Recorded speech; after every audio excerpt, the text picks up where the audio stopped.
times they're going to hear the same old thing over and over again. And we base our teachings on what they call in Hinduism as Veda. And Veda meaning non-duality. And they try and describe non-duality as saying it's one without a second, not two. And that's what needs to be recognised, that it is absolutely that. It is non-two. It's all the one essence, patterning, shaping, forming, appearing and expressing as everything. And you and I and everything else is that. And innately we all know that. Because they say that's the chair, that's the carpet, that's the tree, that's the flower, that's the galaxies, that's the sky, that's the space, everything is that.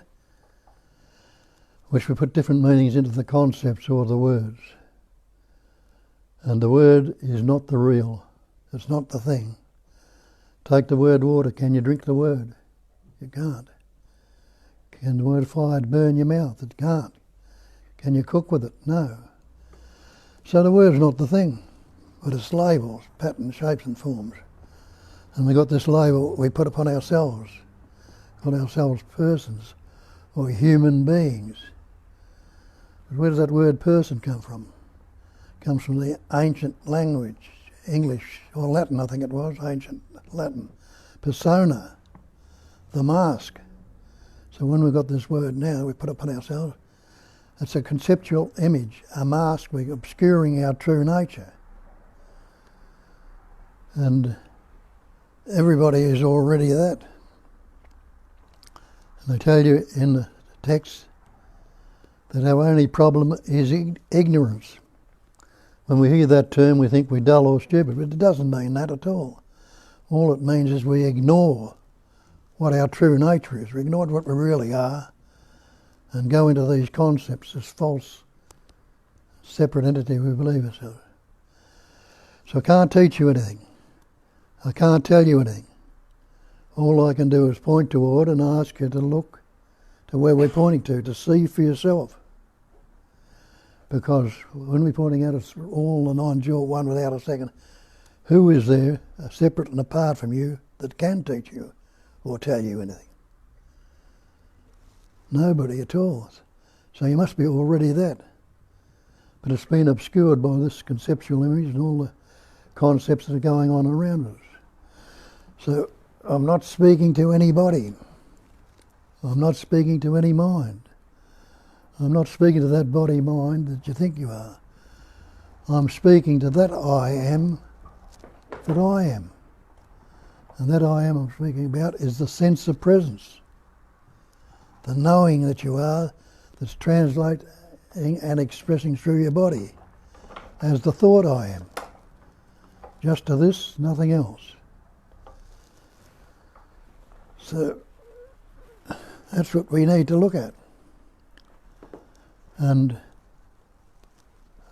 so we start from the fact that you are already that. Because if we start from behind the 8 ball that you believe you are this person and trying to become something, it can't happen. Because we've got the conceptual image that's blocking it.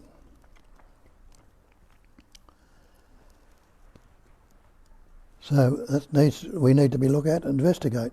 Another thing they tell us, the false cannot stand up to investigation. And so when you investigate and look into these things and see for yourself, and you've investigated so many things that you believed were real, now you see that they're false.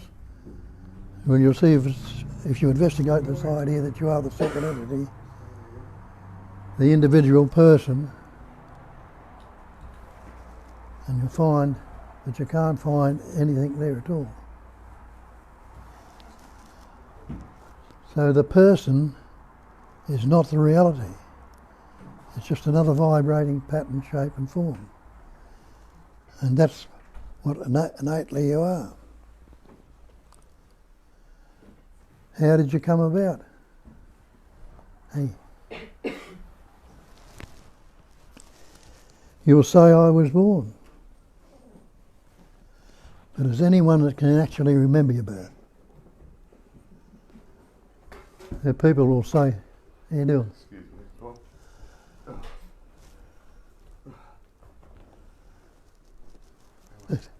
That was just a thing to save the seat for you.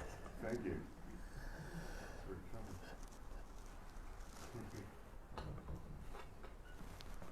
But people will say, I was born, but can you remember your birth? And you can't. People say they remember their birth, but they can't. And how could you? Because you weren't born with any words. How could you say I was born if you didn't have any? And how could you remember it?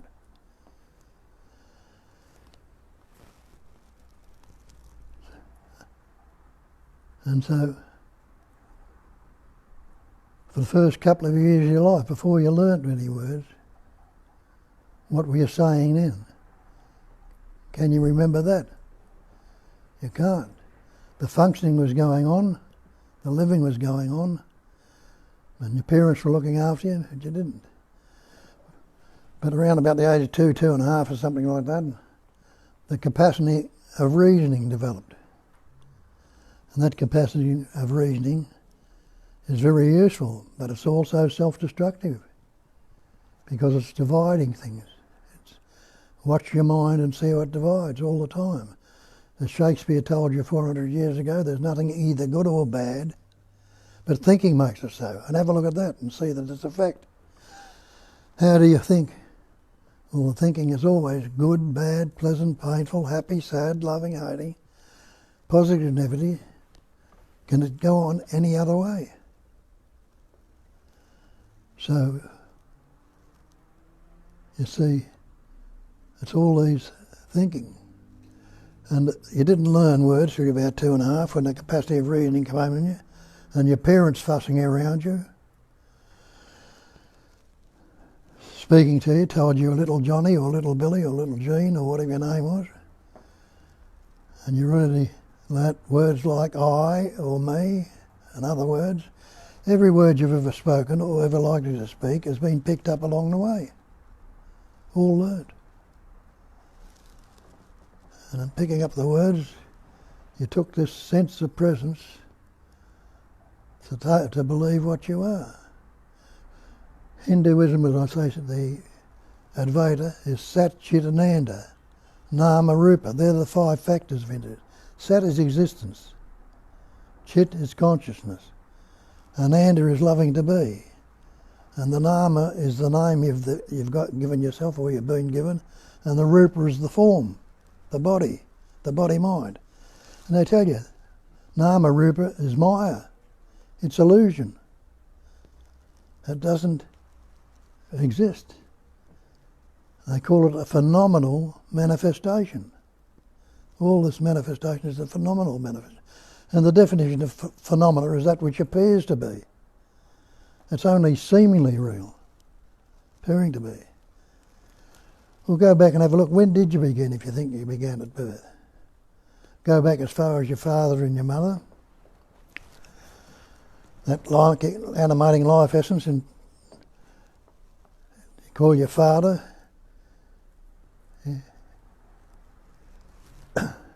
In the air he's breathing, the prana, the air he's breathing, and the food he's eating, enabled in that pattern a little microscopic particle called a sperm to form.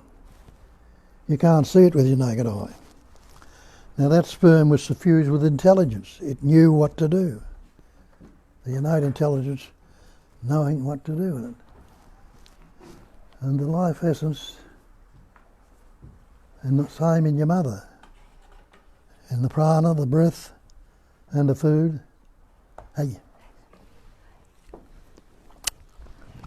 Enabled in that pattern another microscopic particle called an egg or an ovum to form.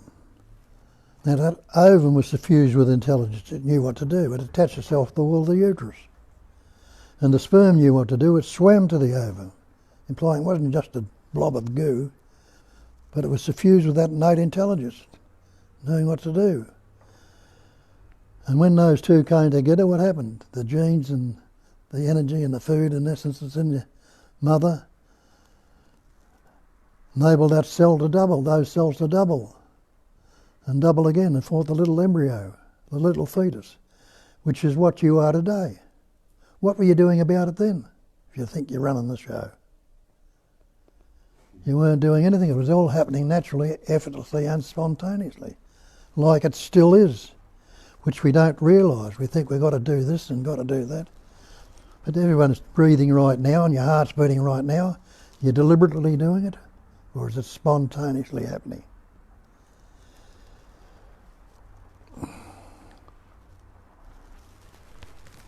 So these patterned shapes and forms, these body minds, appear. And the capacity of reasoning comes about 2.5 or somewhere around that age. Might be younger sooner in some people and later in others. But it comes about. And you take on this idea that I am this body when you learn words. That sense of presence translates through the mind as the thought I am. That's the primary thought, I am, that sense of presence. When your parents tell you you're little Johnny or you're little Billy, and somebody will ask you today who you are, you say, I am little Johnny, or no, I'm Billy, whatever it is. We've taken that belief in that label. Instead of saying, I am the absolute, I am the great reality, I'm the great perfection, I am the one essence that's pattern, shapes and forms and experiences everything. I am that sense of presence. What can you add to the absolute? Nothing. It wouldn't be absolute. What can you take away from it? Nothing. It wouldn't be absolute. So you see, you must be already that. And have a look at it. Existence, consciousness, bliss. Nama Rupa. Anyone who is not existing right now, and you'll say, no, I'm existing. Anyone who is not conscious or unaware right now. No, I'm not unaware. I'm not unconscious. Anyone who's not happy to be right now. Well, you don't want to be dead, do you? So you want love to be. So you are already that. Existence, consciousness, loving to be. And the Nama Rupa, the name and form, I say, are Maya. So if you are already that, what's this idea of searching going on? You're taking on the belief that you are something separate and apart that needs to become something. But have a look at that, investigate time. Is there a past if you don't think about it? And is there a future if you don't think about it? You'll say, I was in the past. I'll say to you, well, try and live a moment ago. Try and live yesterday. Try and live in the past. You can't. And I was living the future. I'm thinking about the future. You can anticipate and imagine the future. But when are you anticipating and imagining? Right now, if you are anticipating and imagining. In the past, you can think you're living in the past, but you can't go back and live yesterday. You can recall it right now, but if you're not recalling it right now, or not got these concepts or thoughts coming up, where are you? Without either of those thoughts, you are this presence awareness, which you can't negate. So that's the great mantra, I am that. This is that. Everything is that, and you know that innately, because you say that's a chair, that's a tree, that's the flower, everything is that. What have we done to it? We've put concepts, words, ideas, images on it, and taken the word to be the real. And the Buddhists tell you that, they call it the great perfection. The great perfection is non-conceptual awareness. They give it to you in one sentence. It's that awareness that you are. Anybody who's unaware right now, you know you're not. I'm aware. It's that awareness without any of the concepts, thoughts or ideas or mental constructs on it. It is the very life itself. And that's what Christ told you. I am the way, I am the truth, I am the life.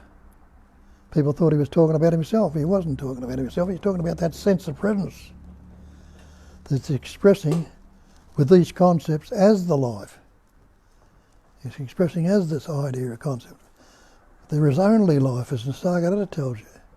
There's nobody who lives a life. And life lives on life, for out of life more life comes. And Nisargadatta also tells you, nothing can trouble you except your own imagination. Be great, wouldn't it? All these troubles you get. If you really realise and recognise that nothing can trouble you except your own imagination. Break that word imagination down to imagine, or imagine. And realise that's what we're doing all the time. All these thoughts that you're thinking and feelings and emotions are coming up are all conceptual images, all imagined. We take them to be real.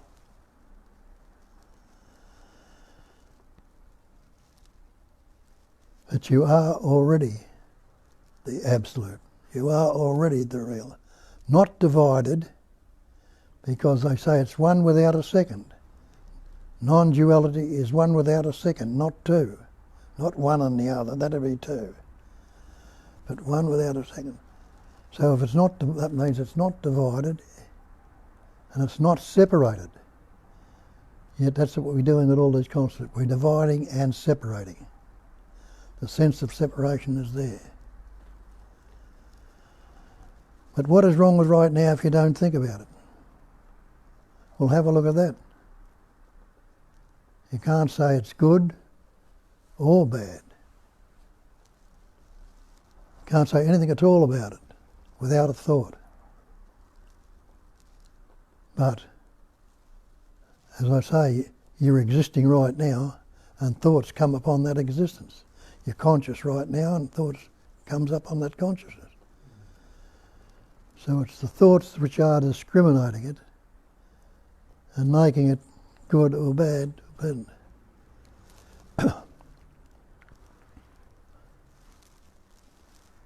so you need to investigate, are you this body?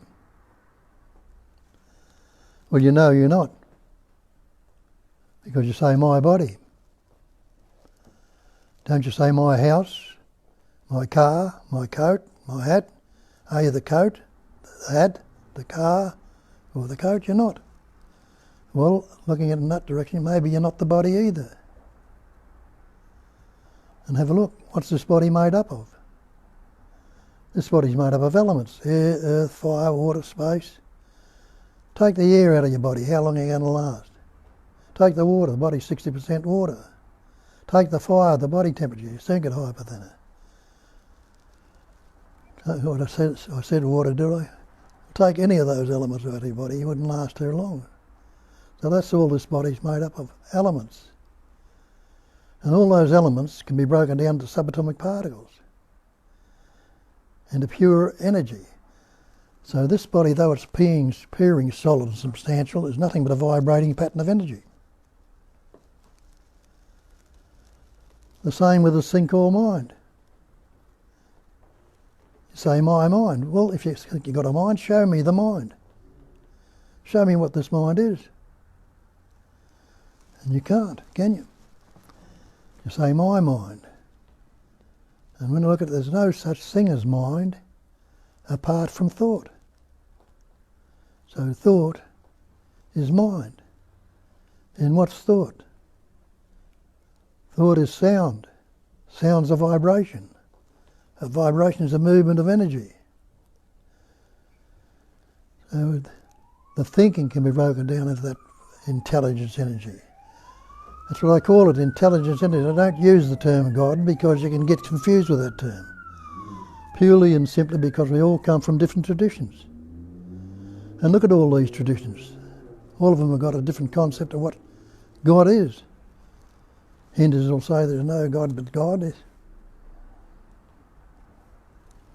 Muslims will say there's only God. Allah is his name. Put the name Allah on it. Hindus will say the 1,000 names of Vishnu. They put 1,000 different names on it. Christians will say it's omnipresence, omnipotence, omniscience, total presence, total intelligence, total power. The one essence, total. So it's not this big daddy up in the sky that people are concerned about it. Because if you look in the Bible and say, in the beginning was the Word. The Word was with God. The Word was God. That's all that God is. All things were made by Him, by the Word. And isn't that right? The chair, the table, the tree, the flowers, are all words we put on. There was nothing made that was made without the words. And you can't discriminate any of these things if you're not putting the word on, the label.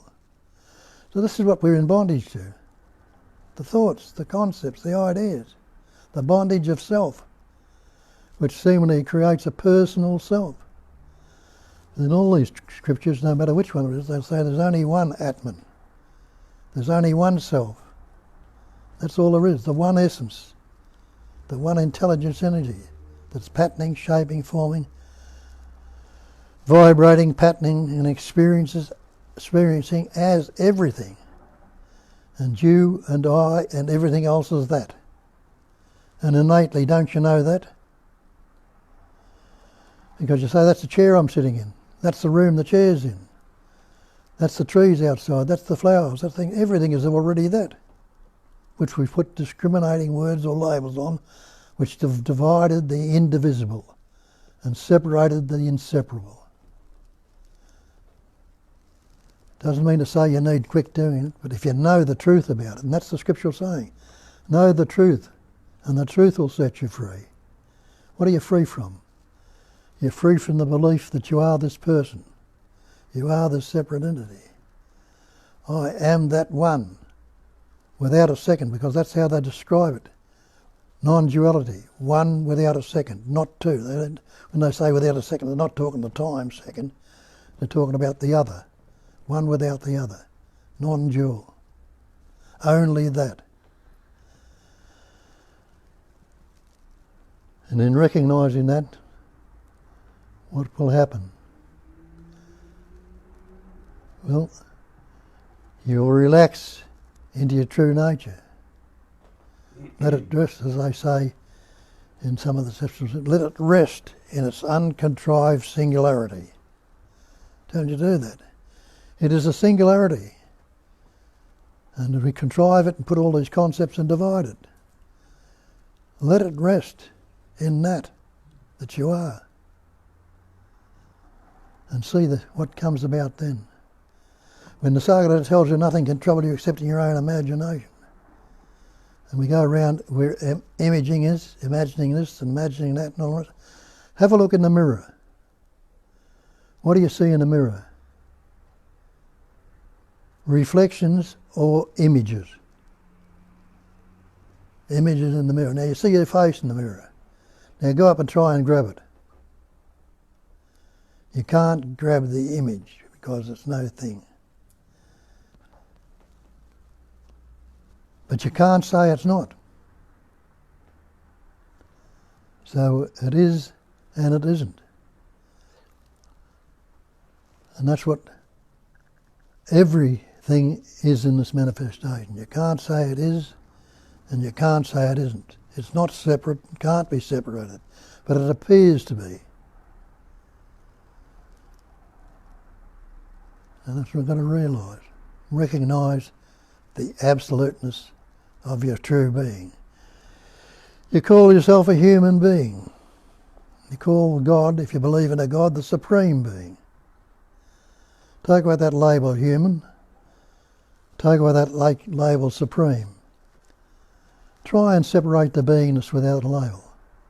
Can anyone here right now say, I am not?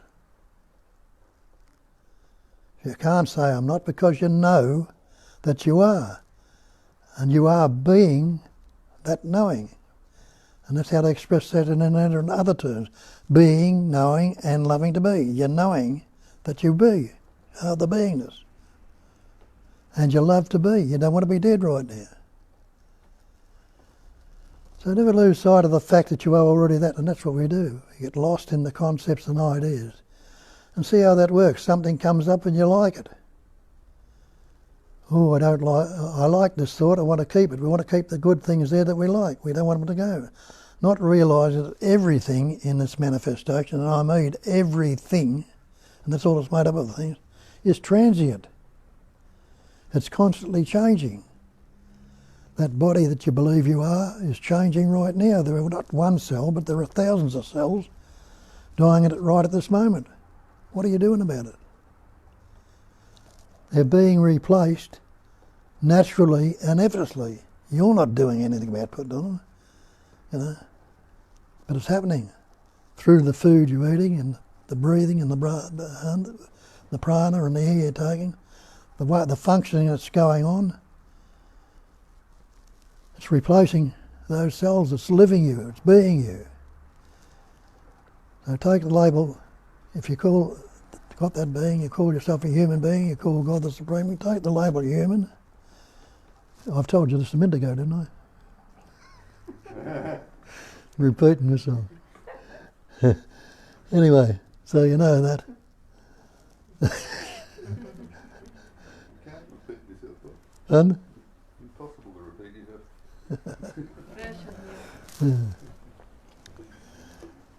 So, you are that beingness. You don't have to be.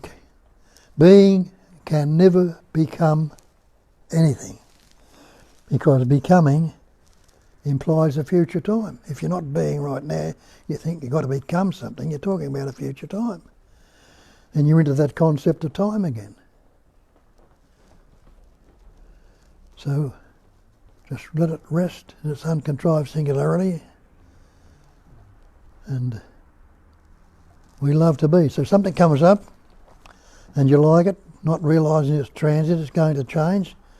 We don't want it to change. We want to keep it there. Don't love all these things you love about yourself and the people around you and all the rest of it. We don't want them to go. We don't want it to change. Not realising that it is transient. We don't want it to go, so we try to keep it there. In trying to keep it there, what are you doing? You're resisting it from going. Trying to hang on to it. And realise resistance is conflict.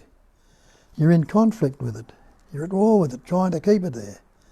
And conflict makes you uneasy. It makes you unhappy, fearful, depressed, guilty, anxious, and all these things. That's uneasiness is disease.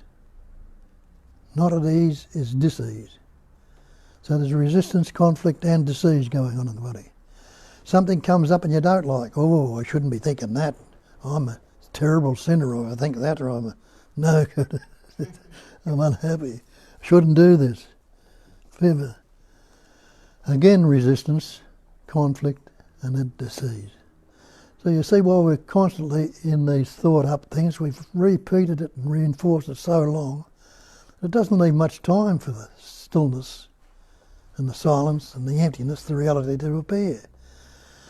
So we resist it, trying to get rid of this one. So you're resisting it, trying to keep it there in the first place, and resist it from going, and we're resisting it and trying to keep it there. That's what our life is made up of.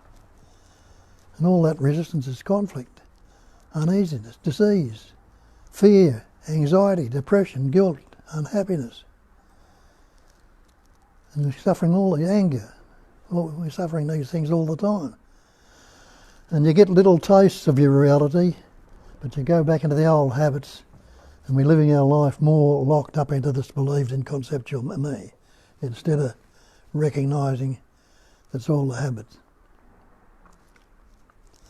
So you realise me is the cause of all my psychological problems. It's only me that can be fearful. It's only me that can be anxious. It's only me that can be depressed or guilty.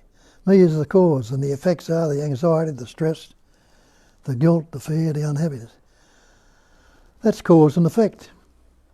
What's cause and effect? Karma. That's all your so-called karma is, cause and effect. But what if I ask myself this question? Can there be an effect if I'm not relating to the cause? If I'm not relating to me, that's believed in concept, where or what or how is the effect going to lodge? It can't. Because it's all related to this conceptual image of me. So you can be free of your so-called karma, all your fears and anxieties and ideas of this is going to happen to me and fearful of it.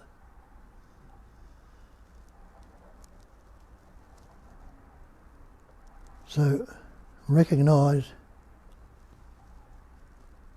that the believed in conceptual image, nothing can trouble you except your own imagination, is the cause of all my psychological suffering.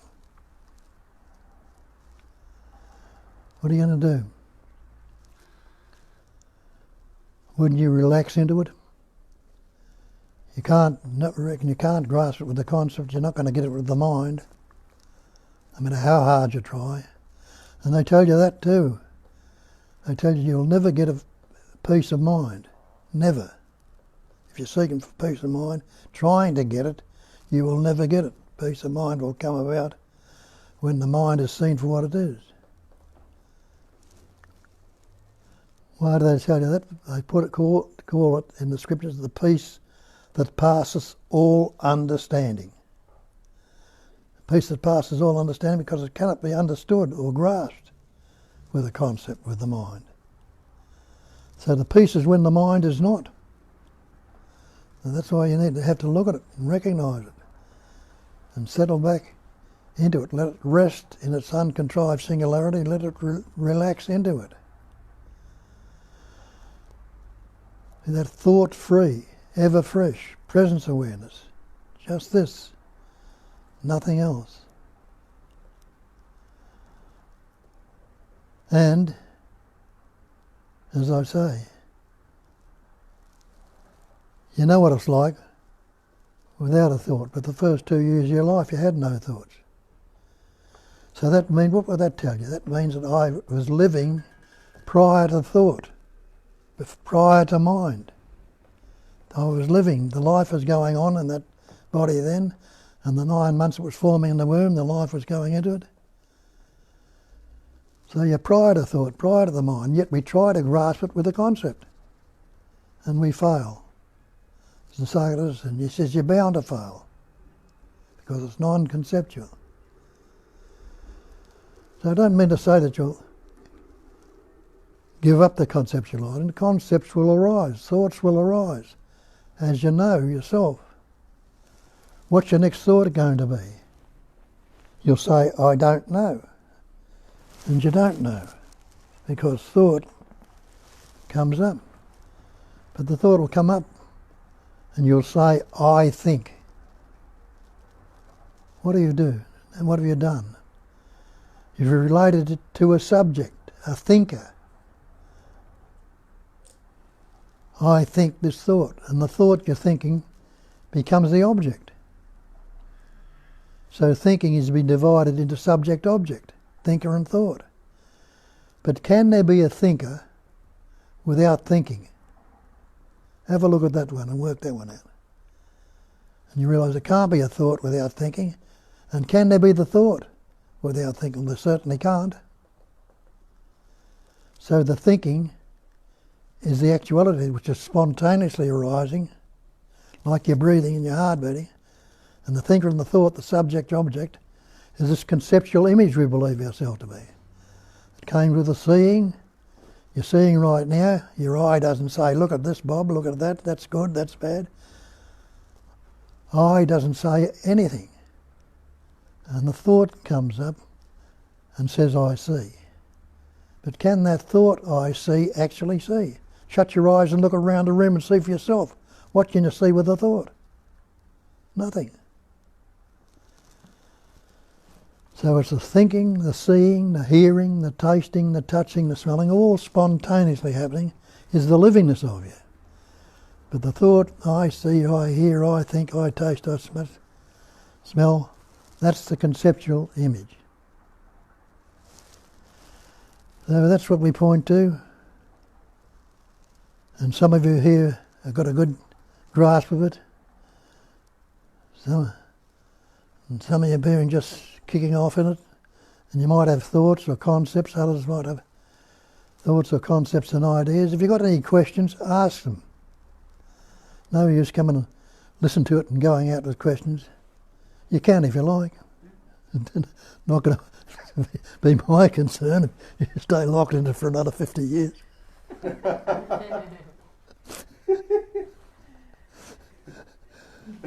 I did that initially. Kept saying back into it till it dawned on me, or resonating with it, or recognising it. And the truth became a fact. So, you can all get into it. Kat will see what's on the thing, the question, any questions there, and you can ask questions or just see something. No questions. Well, do you want to say anything? No, nothing at all today. No, I mean, okay, I'll just say. I'll just say this. Welcome everyone who is online with us. We have 20 people apart from us in the group. And we had a couple of comments. We had welcoming messages, and we had Caroline says it was great analogy about the cause and effect. So yes, there are people with us. There is appreciation of what they hear and resonate Who was that? with. Caroline. Oh, Caroline, hi, Caroline. And there are no questions. I mean, yeah, what a drama. No questions. Everything's clear. That's the point in which there is no conceptualization going on, because question is always a concept. Yeah. And if there is a question, there usually is some idea of a questioner, the me, who wants to know. So now there is a construct called self or ego that dies to figure it out, to work it out, to understand it, to grasp it. And what Bob is saying right from the start, it is beyond the intellectual understanding. The answer is not in the mind. So the questions, we do encourage and invite all the questions because they often put that seeking mind at rest. But that's the only purpose, because the answers that we give to questions are not the ultimate answers. They are just kind of a pacifying tapping to the mind to get out of the way.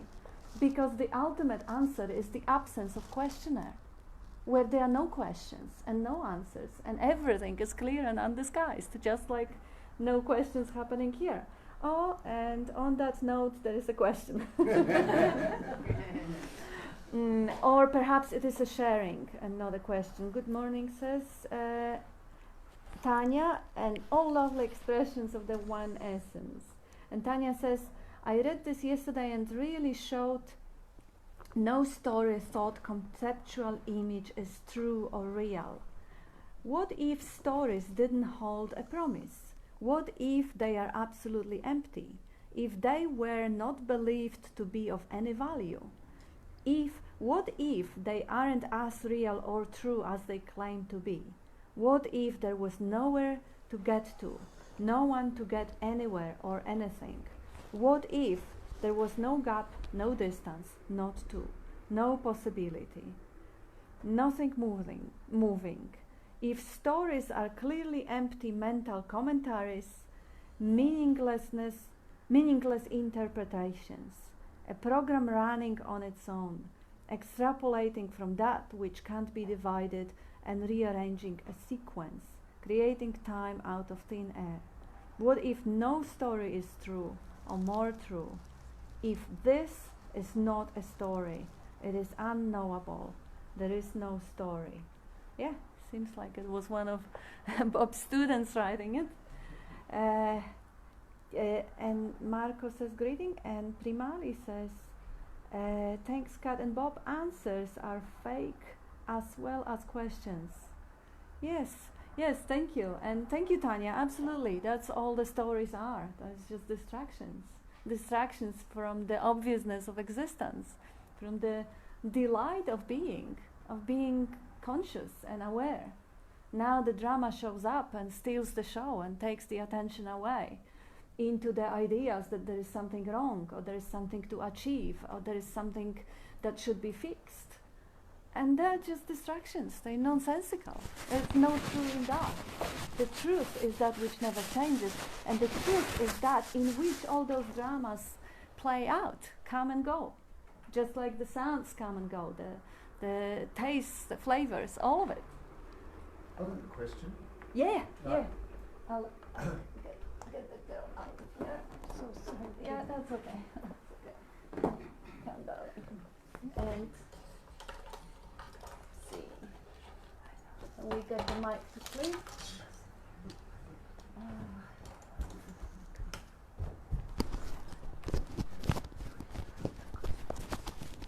Sorry. Oh, you wanna give it to Cliff? Hey. I got back again. Yes, just on time.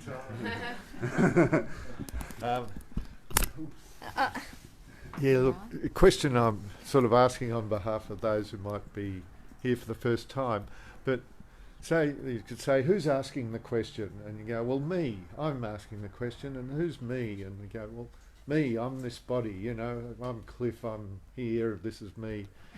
Just going to ask Bob, where would you start investigating that idea to have a look at that concept that you are, that I am the body, that there's something real here that's separate? Beautiful question. Bob, you want to answer that? Well, you get sick and tired of being sick and tired.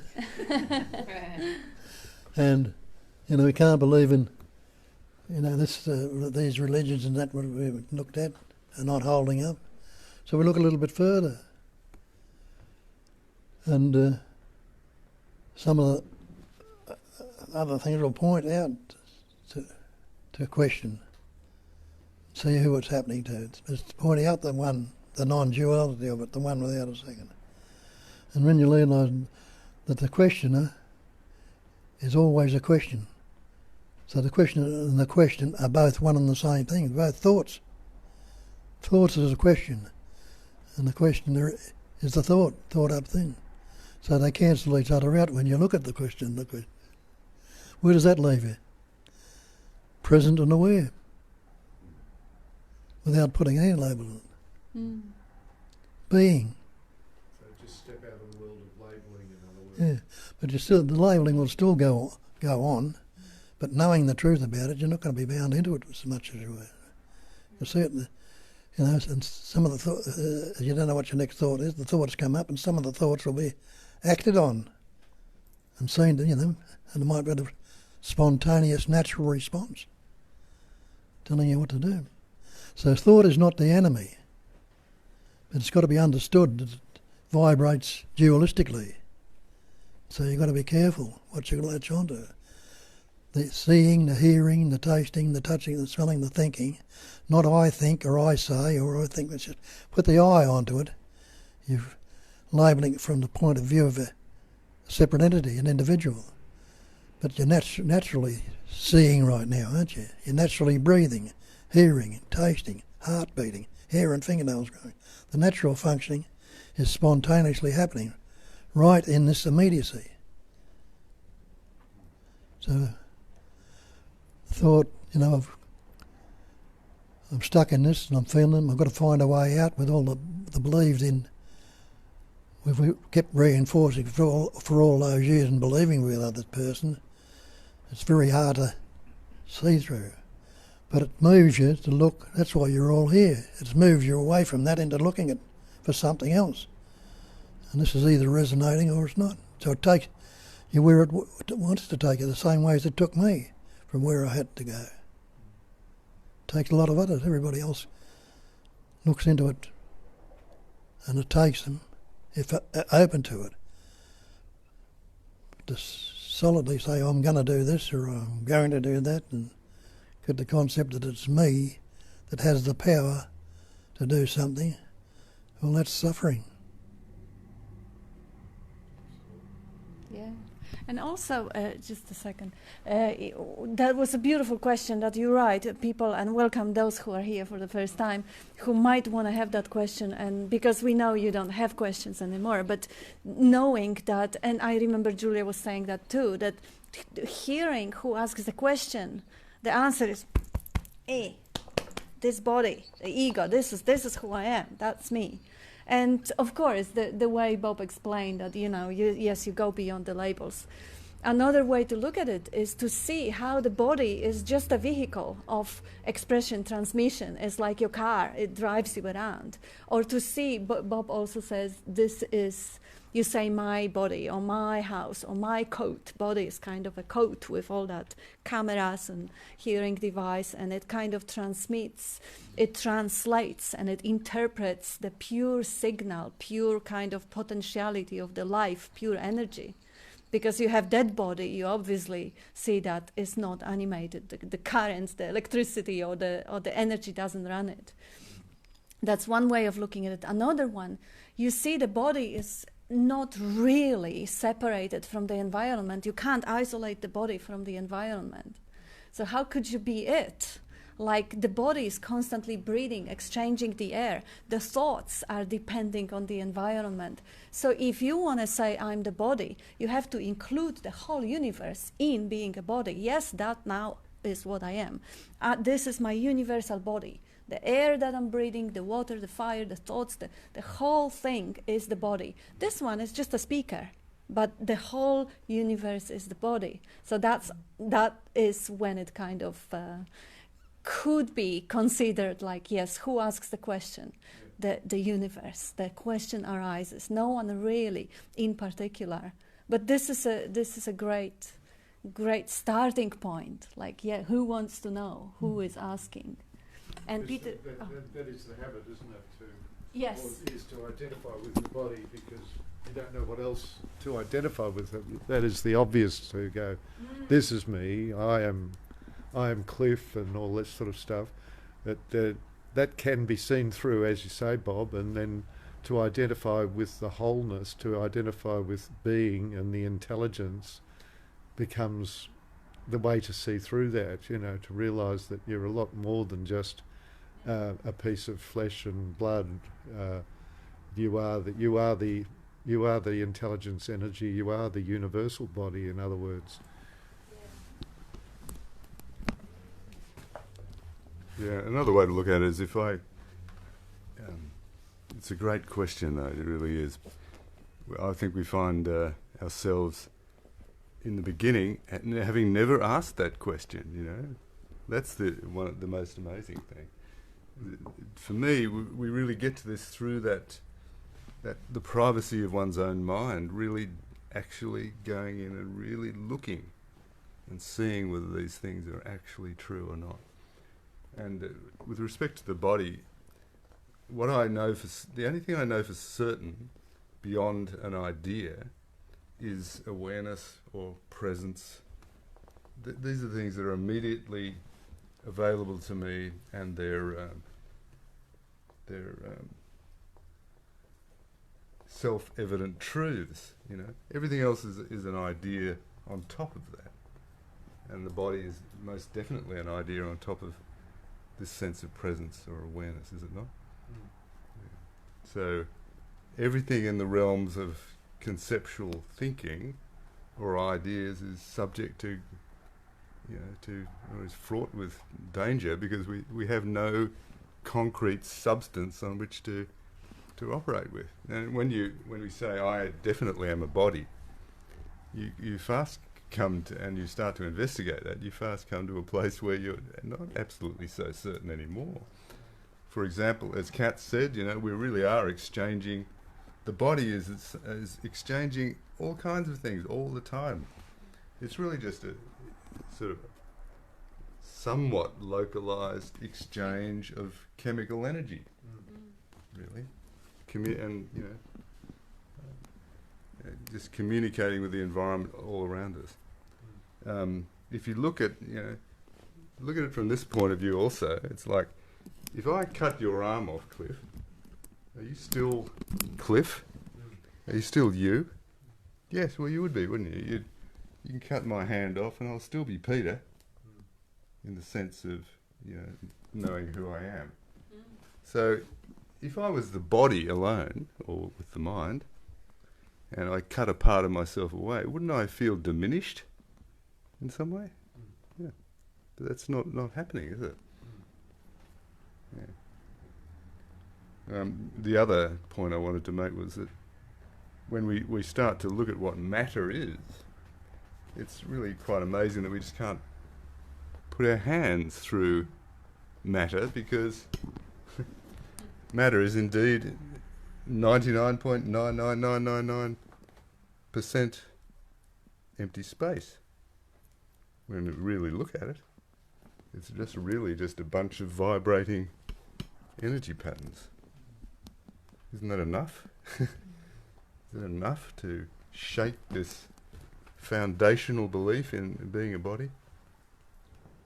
Incredible. It throws us into this space then, doesn't it? Or throws us back on what we know to be certain, which is, presence awareness. Thank you. Anita, behind you? Yes, and thank you. What I'd like to, everything that's been said, I acknowledge and experience, and it's a very real experience of life. But still, there is the issue of taking care of the body and living in the life. So that is always where my weak spot is. Just last week I sat for 6 hours, probably about 5 or 6 hours, completely still in presence. But my body got damaged from that. There was a sore back to contend with. Could you respond to that? Still we have the body, still we have a life. How do we, navigate that with that full knowledge of the presence? Thank you. Go on, Bob. What was telling you had a bad back? The body. Yeah. That's how it is expressing. Let them, don't sit in this position or whatever it was, it was telling you. What? It's the life essence. The body looks after itself. It actually did communicate that this position was harmful. So it is self-updating database which constantly... No? Sorry, it wasn't painful when I was sitting, only after. Right? Sometimes Still it catches the up. same. Yeah. Yes. So see the intelligence, you don't have to do the breathing, you don't have to do the heartbeat. The body looks after itself. And sometimes with the experimenting, it catches up a little later, but it's self-regulate after all. What's your experience, Bob, in overdoing things throughout life and learning the lesson a little bit later? How to live the life in the body, Well, in consciousness. That is the big question. just relax into it. See, instead of sitting in the mind, in the thinking, thinking we're going to work it out there. No, I understand. That's why you're sitting in silence, trying to. Well, that should reveal itself in that. And, I still have to work and make a living. I still have to buy food and, all that thing, So that's the activity that the body must do to exist in this, in the life that we have in this body. So, it's how to maintain this expansion and this spaciousness while attending to the basic needs of the body. Yeah. what did you do about Let Bob finish. What did you do about being born? And what's breathing you right now? Beating your heart, growing your hair or fingernails. And what's it all taking place in? That's what Pete was saying about the space. Have to look at space. Can you find a centre to space? You can't. Can you find any circumference or any boundaries to space? You can't. Now, can you postulate or think of anything at all that could be outside of space? What would it be in? So, space is the content. All these things are space, are the content of space. Space is no thing, hasn't got any centre, no thing. And can something come from no thing? It can't. So it's all no thing vibrating into these pattern shapes and forms and appearing as things, but are still all no thing. So and it patterns, shapes and forms, and it's all energy, it's all vibrating. But nothing really has ever happened. It's only seemingly so. So how to live life, Bob? That was the question. How to live life and make money and look after the body. That experience, Yeah. That experience. Well, when I tried to work out life, I couldn't. But in letting it be, it happens by itself. It's still breathing, the heart is still beating, knees, all the body's falling apart, there's pain and things like that, thoughts, concepts, everything expressing through it. But they are all, when investigated, none of them has any substance or any independent nature or can stand on its own. There's nothing you can postulate outside of a space. It's all that space, what the Buddha called it, a cognising emptiness. And he made the statement that emptiness is form. It's emptiness is forming all these things, and the form, he turned it around the other way and said, the form can be nothing other than the emptiness. So you can really say relax and trust life. Yeah. Trust that it will work it out and it will learn and it will, just like the way animals live, and they, even though they don't have to worry about getting fat for the winter like bears and seals, and they don't have to think about it. Life, the intelligence of life is guiding them and teaching them. Another way of looking at it is that you know you did nothing about you know that you did nothing about being born, and the breathing happens naturally and the food's being digested naturally, and then the thought, I've got to go down the street and buy some food, comes up as a thought, and then immediately you think, well, I thought that, or I need to go to work to earn some money, and then you think, well, I have to do that, but all that's happening naturally too, but suddenly it becomes the idea that the person's doing it, and then the separation occurs from, suddenly, it's I'm the one who has to live life when you're being lived, really, There's something I've heard Bob bring up about what's differentiating this species from other species. One of the main differentiators really is this innate capacity that humans have of reasoning and thinking that is more developed in this species than it is in the cats or in dogs. My dog knows the word sit, but she really doesn't have the same capacity of reasoning and thinking that we do. But my dog can smell better than I ever will. And there's birds that you can see outside. They can fly. Can you fly? And they can see a mouse in the field 1,000 feet away. But can you see the mouse? No, or feet. I'm American. Meters. We don't have that capacity. So it's sort of a defense mechanisms that we have. That same defense mechanism that can save us can also kill us. It's sort of a double-edged sword with humans, though. You know what I'm saying? So like that thinking capacity that we have we can use it to make eyeglasses and binoculars and microscopes so we can see better, and we can use it to make airplanes so we can fly, and we can use this so that we can train the dog to smell for us or to hear for us or whatever. So things that you can use this reasoning capacity to survive as a body.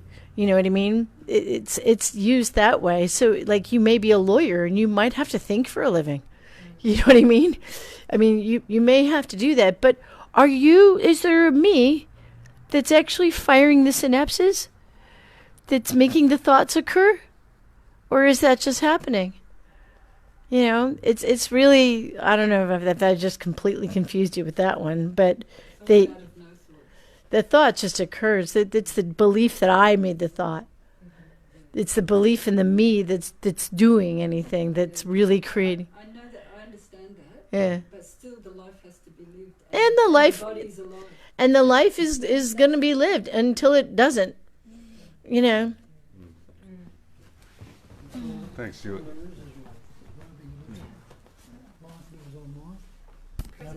out of life more life comes. Yeah, life lives itself. We are being lived. Yeah. The way I'd might suggest we approach it is just to love it, love the body, because we don't really know what it is. You know, it's like even though we're having a sensation in the body, and everyone has a lot of sensations in the body. Who is it the one who, and what is the purpose of just deciding, if you like, we are deciding what that is in truth, rather than simply not deciding and letting it be shown what it is. It's like, I can go and buy the groceries and have a fantastic time. In other words, it's not and the body can be aching, and I can experience all kinds of different things around what that ache could be. It's a very completely flexible, isn't it? We can conceptualize anything about what these things are. But in truth, as we come back to the fundamentals of it all, we realise that even this experience of body doesn't prove that I'm not that. It doesn't prove anything at all. It just is another spontaneous arising of, sensations and ideas all clustered together. So does that mean that you exist through the body, but totally in the present moment all the time, and so that you're not choosing what you're going to do next or what's going to happen, or is that how you exist? Yeah, because I was going to ask a question about free will and doer. Yeah. Yeah, let her finish the question. Sorry.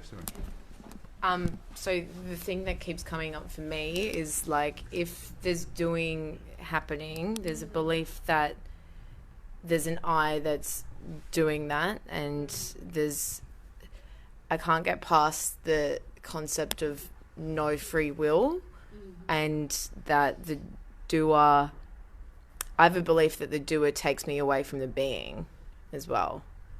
Yeah. And so how to be in doing and choices without free will and without a doer. Yeah. That's beautiful. Yeah, I like that. That's good. Yeah. Bob, you want to respond to it? We'll just try it out. Give it a go. See if it works. Yes. That's what you've got to do. And there is a lot of incredible discoveries when you actually witness that process happening, when you witness the choices or decisions, when you don't assume that there is a me who makes the decision or takes the choice, but you just in the empty mind, empty space, without knowing what the situation is, you have the curiosity to discover how the choice happens. Let's say you go to the restaurant and you have the options to choose the pizza or the salad. And now, how is that decision arriving? You open, you're curious, and you wait, and you see what's happening. There are two thoughts floating around, arising. One is emotionally charged and perhaps makes your mouth salivate. Another one doesn't. And now, who made those decisions? How those thoughts have arisen in that field of consciousness? When you see it happening, you see how really, moment to moment, that life without the doing, without the doer, happens miraculously, and you are literally mind blown. How the body knows what to do, how the decision arises, how the thought arises, how you are really being lived, how your hair are being grown, how your heart is being beaten, how your actions are arising in consciousness. And this is not like this empowering, depressive idea that, oh, I'm nothing, I can't even choose my own life, well, what am I doing here, I want to die.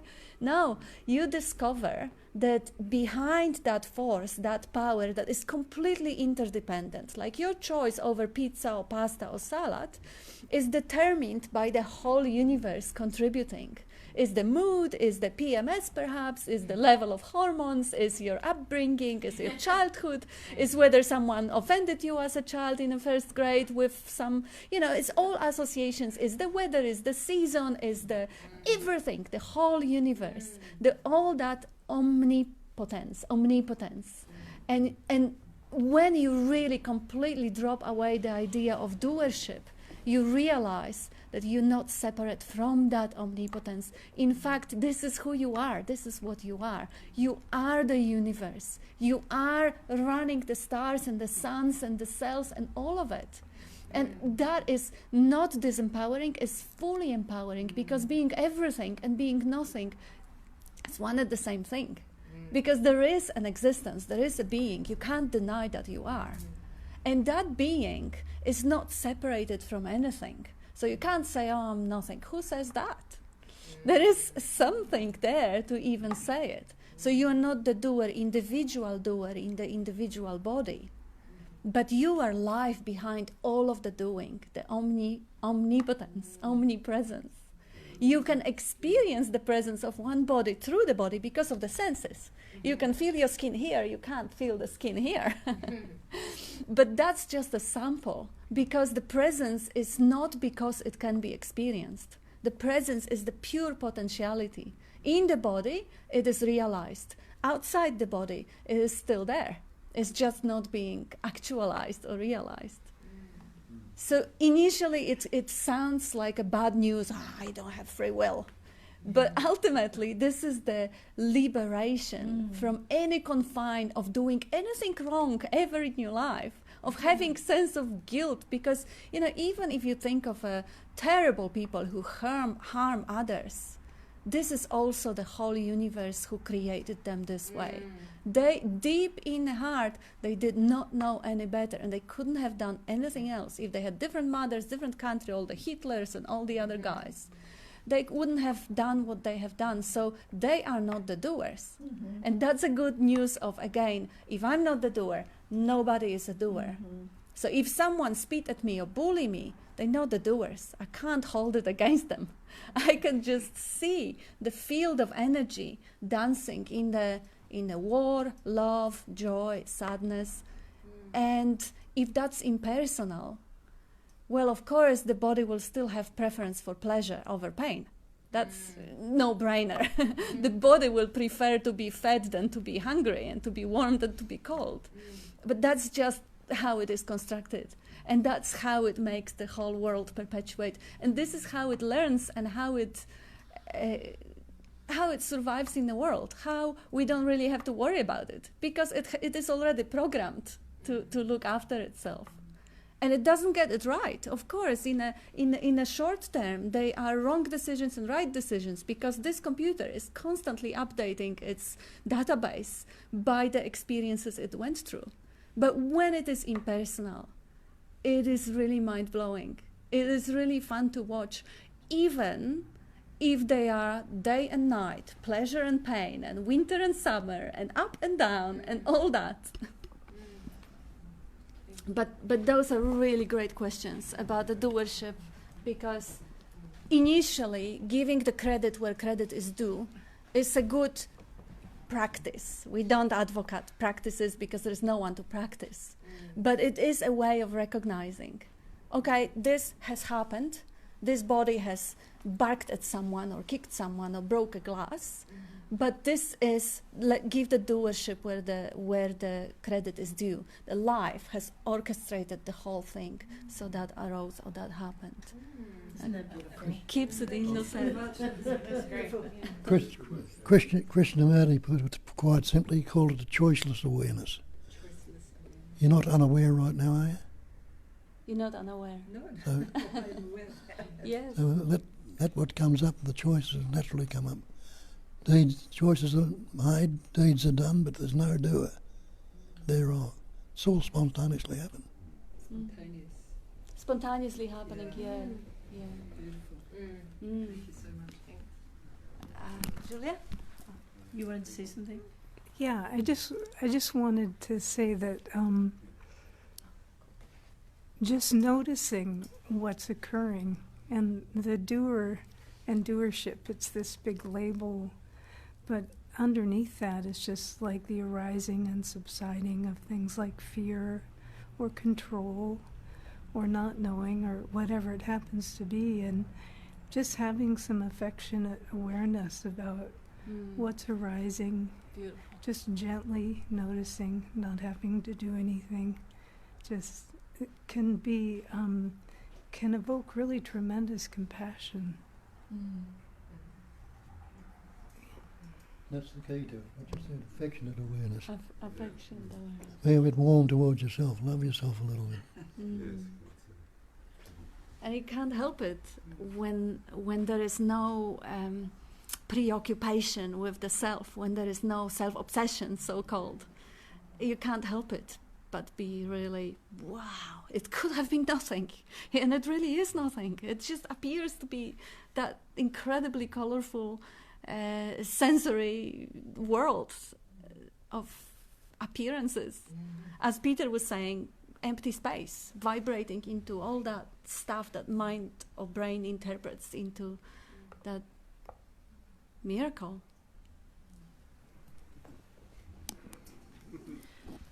So this understanding of no free will can end the need to forgive, because if you can see there's still an ability to respond, there is still responsibility. There is no responsibility. Did you get that? Let's do it slower. Responsibility. Okay. No one responsible.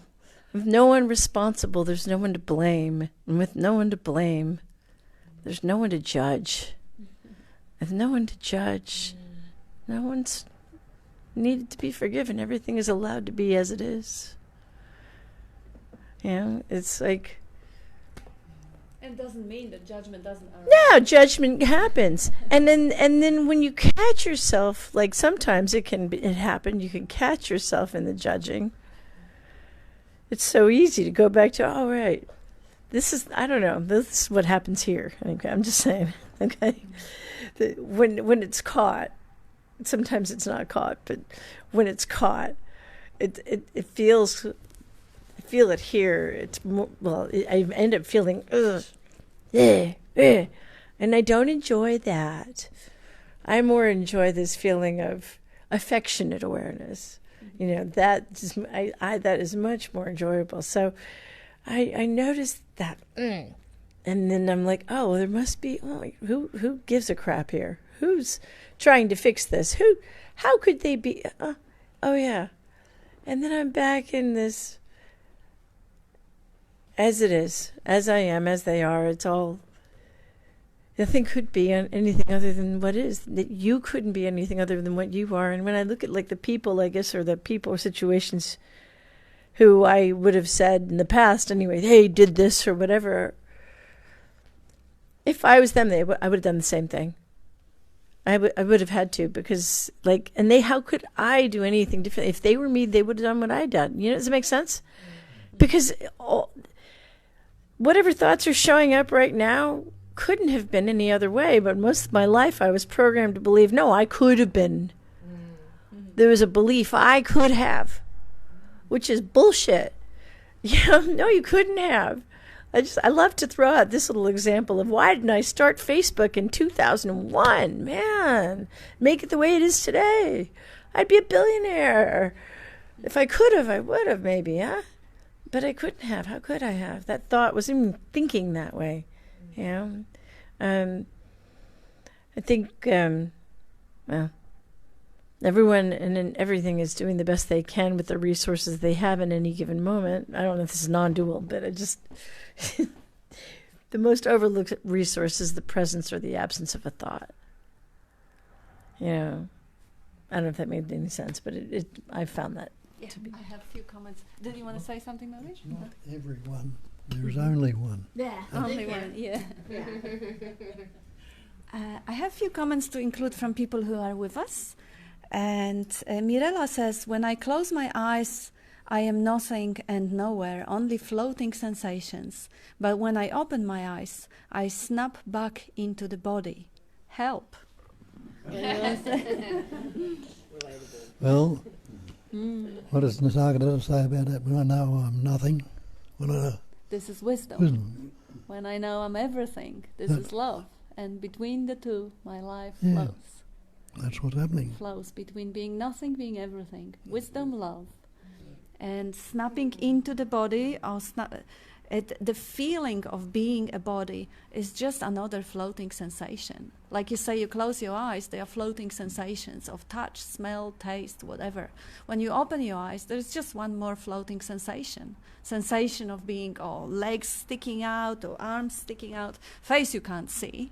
Even when you look in the mirror, you don't see the face, you see the reflection of it. So just see if you could include the sensation of being the body or being in the body as just another passing phenomena, because there are times in the day, through the day, when that sensation isn't present or it isn't attended to. And it... Anyway, there will be other people answering to it. Arthur says, non-duality is the great laxative. For those who suffer from constipation of concepts. Thank you, Arthur. That's very, very lucid. Who says it? Arthur, very lucid, enlightening comment. We love it. Everyone loves it. Saying of the day. Yeah, I'm gonna, if you don't mind, Arthur, I'm gonna call that talk the great laxative. Yes, that is what I'm going to put on YouTube when I... And Tanya says, with no past or future that leaves no room for a me, there can be the anticipation or expectation that the recognizing that you are that is going to come as a thought, and that means you are enlightened. Whatever that means, laughing out loud. Or there is an expectation of always feeling peaceful and in bliss, but everything is that. Stop listening to thoughts, labels, and you are not responsible for thoughts. As Bob would say, just don't go there. Thank you, Bob, for pointing that out. Yes, Primali, thank you. That's beautiful. Absolutely. Look at the natural world. Look at the trees. Sometimes it's raining and windy. And Bob said this morning, the tree that doesn't bend in the wind, it snaps. So even the tree which is a Buddha nature, it never developed the ego. It doesn't have to wake up from the dream of being separate self. And it still experiences cold and rain and warm and hot and heat and fires and disasters. All the nature is duality. We cannot avoid the duality. The duality, the good and bad, the pleasure, pain, they will be coming. The suffering and resistance to it, that's an option. That doesn't have to be there. They can be enjoyed as the, like Julia pointed out once, you can't enjoy the pleasure if you don't experience pain. You can't enjoy joy if you don't know the sadness. I know, but you keep bringing it up. Primali says to Mirella, same here, and that is what is happening. As Bob said thoughts have no power. All is okay. Yeah, just don't believe the thoughts. The stories are just stories. Now, Mirella is answering to her comment on closing the eyes. She says, thank you, Kat, you answered my question beautifully before even reading it. Oh, so it has been addressed. The body is the whole universe, and I am its witness. Yes, I am is who you are, really. The body is... Yeah, Amarnath says, we are not the what is the eye of the eye of the eye. Beautiful, Mirella, loads of love. And Amarnath also says, as the vision is, so is the world. We are prior to a viewer, vision are happening in mind. And he also says, impersonal making infinite, fun drama of personalities. Thank you, Kat. And JB says, beautiful pointing regarding no doership. And that's it for the online comments. So, anyone? Joseph had a yes, question Joseph. A long time ago. Oh, sorry. I had to practice something else because I was one of the beginning, put my hands, but it went longer. So when Julia was saying something with, I don't know what you said, something Anyway, Julia was saying something, and then I could see myself there because I was waiting. And it's like, when they're gonna go notice, then I want to say something as well. And then I was relaxing back to and just be with it, if that makes sense. So what I was wanting to share in the beginning was that when you spoke about that you're not the body, and that was in the beginning of the sharing, I was sitting here and then I was focusing on this topic, and then I realized, yes, I'm not my body. And then I just was sitting here, and then I felt like all my thoughts, and because of my thoughts the emotion went away. So like nervousness or what I'm thinking about certain things was not there anymore. And then I thought, oh, it's just a room with a bunch of people sitting, and it's interesting to see, and there wasn't any thoughts then, and everything occurred very differently, and I felt like more free because I can say whatever I want because it's not my body. Like, it's sort of like there was no limits in my thoughts or what I was thinking I could say, or because it's just not me anyway.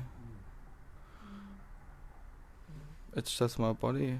I mean, what is saying it or whatever. So that was quite interesting, and I was staying in that state.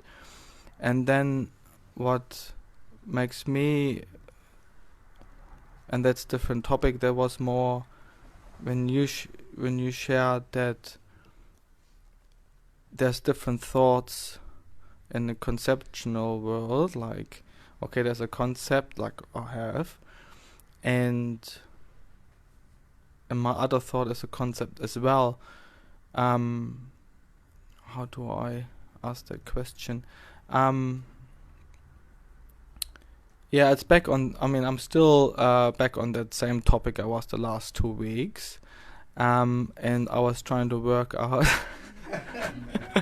and I was remembering what you're saying, it's okay to stay in the state of uncertainty, and my mind, or I usually tend to clear things. I want things clear everywhere in the conceptual understanding, like, okay, that's clear, I can move on, that's clear, I can move on, and so on. And this is not happening, and then my thoughts go to the point that if I think one thought and then I feel desire of, let's say, pleasure, and it's not there, I have the feeling of desire, but in the same time, and that's a thought, and in the same time my other thought is like, what if I do that, it will be like that, and then I'll be back to a point where I'm in. So either way, my thoughts, like my logical mind says, if this is happening, then the reasons why I'm stepping out of this situation is because, I don't know how to describe it, why I'm stepping out of this situation is because of what actually happened. So it feels like it goes in circles. and then I was thinking, what is the natural decision or natural being of, if the thought comes, I feel that, why wouldn't I just address it?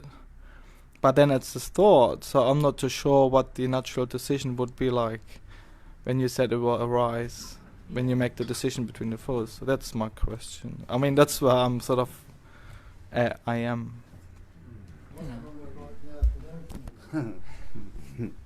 Oh, that's right. That always happens. Yeah.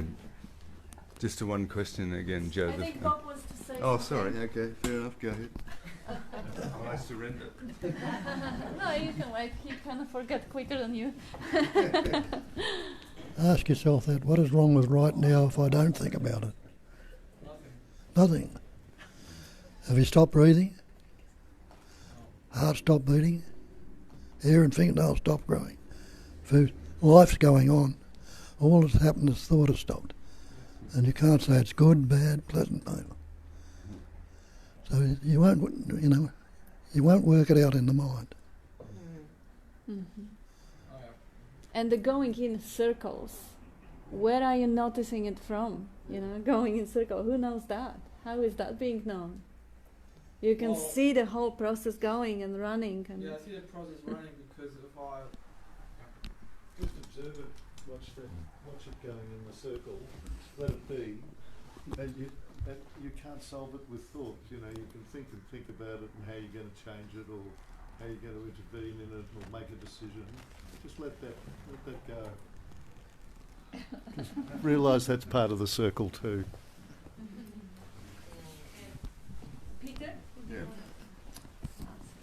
Joseph, I love you. How can you? Great.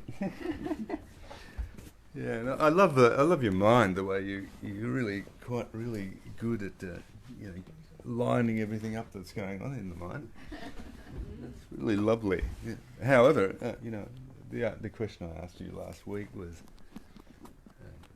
does it lead you anywhere? I mean, what is your experience after analysing every little thought and thing and stimulus that comes up in your mind in this vast array? What is your experience after that?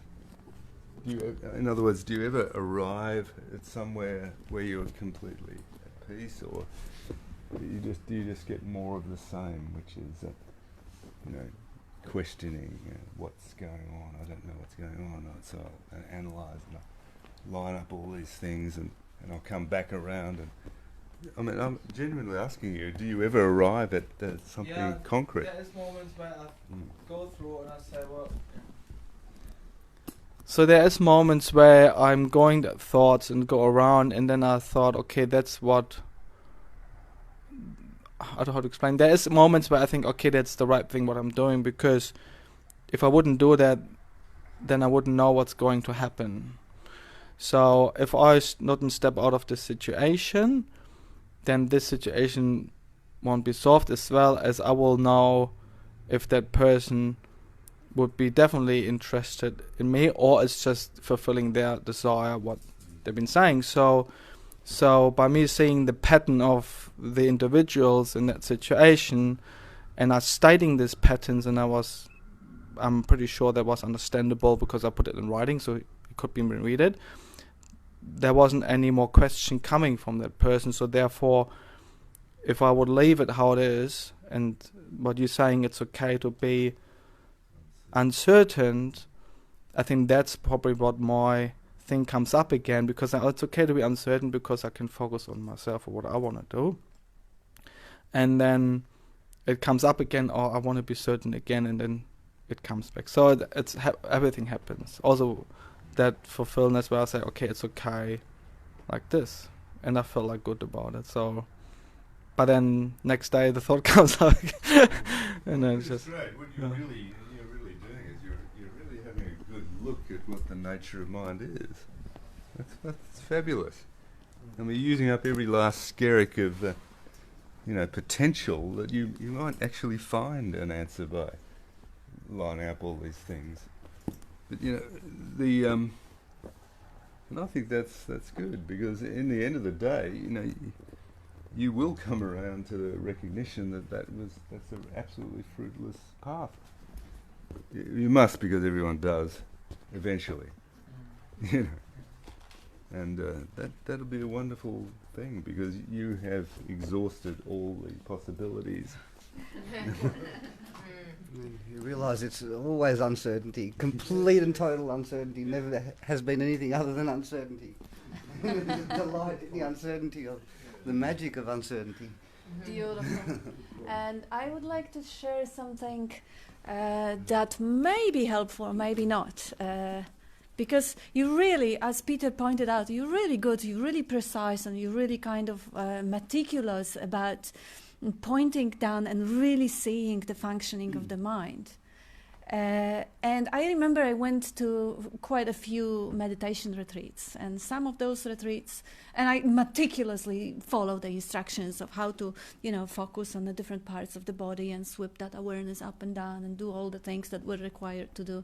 And then I ended up in India, where I went to the retreat in which very similar parts of the meditations every single meditation following watching the breathing, watching the thinking, watching the bodily sensations, were followed by a simple instruction: try to locate who is watching.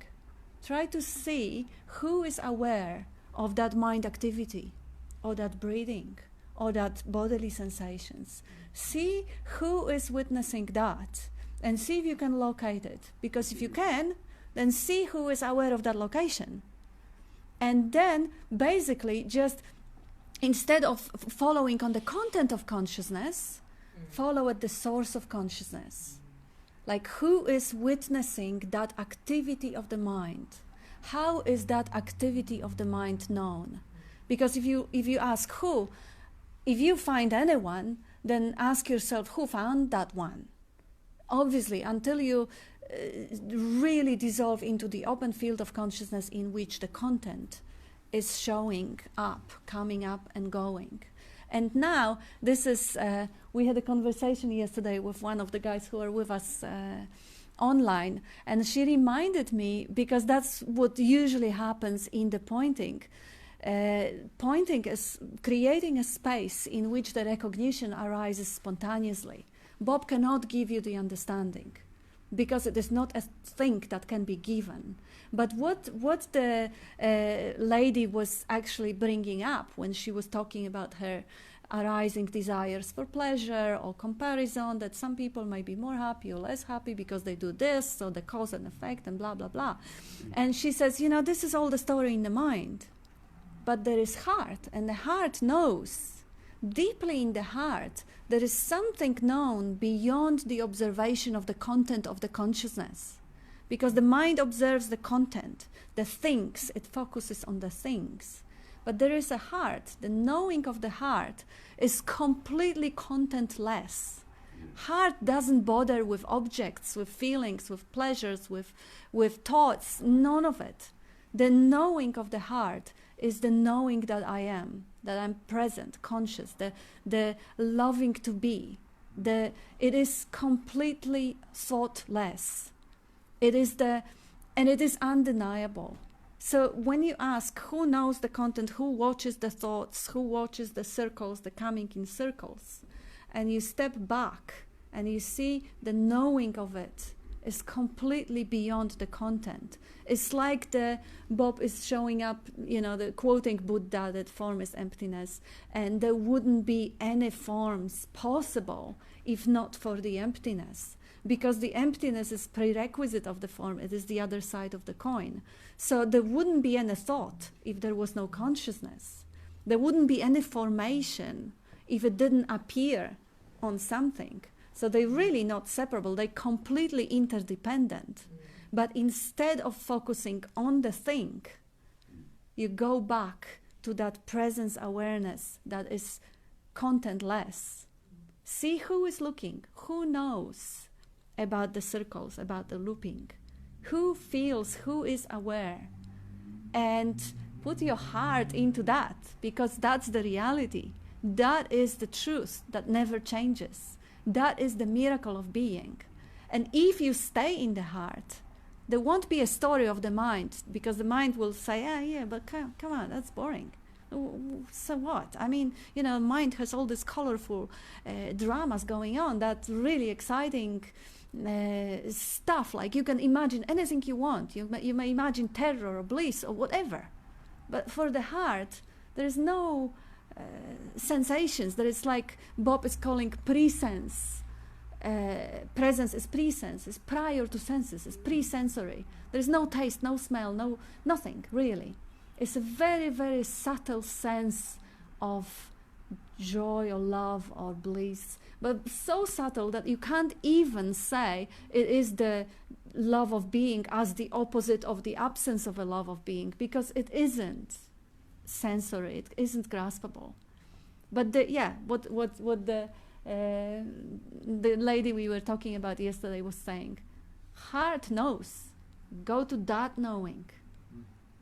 And don't let the thoughts distract you. And if they distract you, recognize them for what they are. They're distraction. The miracle of isness, of pure beingness, joy of existence, the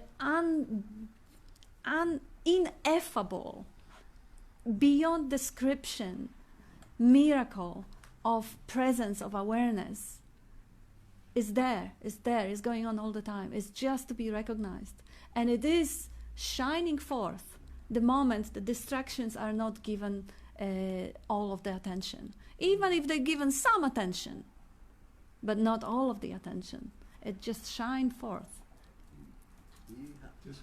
Yeah. I think what's wrong with right now if you're not thinking about it? The trap is the thinking goes on and you identify with the thinking and think, I've got to stop this, or I'm going to change this, or once I understand it, it'll be different. But just if you can step aside from being the thought, just watch it happening and realise without the thought you're fine. It doesn't really matter. But the more we get preoccupied and identified with the thoughts, it becomes painful. There's resistance, conflict and disease.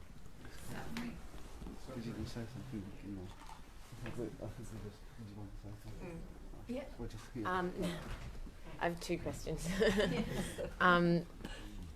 So you said that, like, if the attention isn't in those thoughts, then the natural presence shines through. So what is attention then? Because obviously attention can highlight some aspects and not others, and who's making that happen? Yeah, beautiful. Great question. Yeah. All awareness.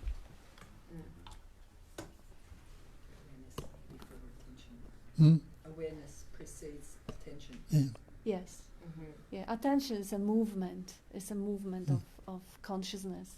It can. Bob has this beautiful. Oh, you go on. Go on. Yeah, he's got this beautiful little advice. The only advice he ever gives, because if you were the space or sky-like awareness, space or sky is always totally relaxed. So be who you are, as you are. Be completely relaxed. And that means relaxing the focus.